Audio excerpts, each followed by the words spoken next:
চট্টগ্রামের বাঁশখালী জুড়ে এখন বইছে ফাঁকা লিচুর মিষ্টি সুবাস। গ্রাম থেকে জনপদ, চারদিকে যেন লাল টকটকে রসালো লিচুর উৎসব। গাছে গাছে থোকায় থোকায় ঝুলছে সুস্বাদু এই রসালো লিচু, যা দেখতে যেমন আকর্ষণীয়, খেতেও তেমনি অতুলনীয়। পাহাড়ি ঢাল আর সমতল ভূমিতে উৎপাদিত এই লিচু এখন ধীরে ধীরে স্থানীয় বাজারগুলোতে আসতে শুরু করেছে। সকাল হলে কৃষক আর বাগান মালিকদের ব্যস্ততা বাড়ছে লিচু সংগ্রহ, বাজারজাতকরণ নিয়ে। ক্রেতাদেরও ঝোঁক এখন টাটকা দেশি লিচুর দিকে।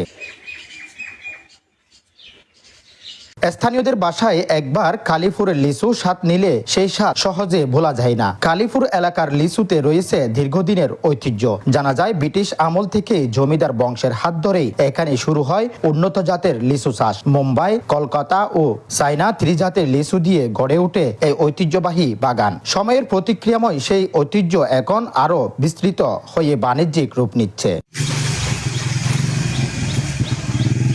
বর্তমানে বাঁশখালীর বিভিন্ন এলাকায় ছোট বড় অসংখ্য লিচুর বাগান গড়ে উঠেছে। অনেক কৃষক বলছেন, ধান কিংবা অন্যান্য মৌসুমী ফসলের তুলনায় লিচু চাষে লাভ বেশি হওয়ায় দিন দিন আগ্রহ বাড়ছে। রসালো স্বাদ, আকর্ষণীয় রং ও পুষ্টিগুণে ভরপুর বাঁশখালীর লিচু কদর এখন দেশ জুড়ে। মৌসুমের শুরুতেই এই লিচু ঘিরে জমে উঠেছে স্থানীয় বাজার, আর কৃষকদের মুখেও ফুটতে শুরু করেছে স্বস্তির হাসি। Jamal Uddin Jahed, news desk, Chittagong.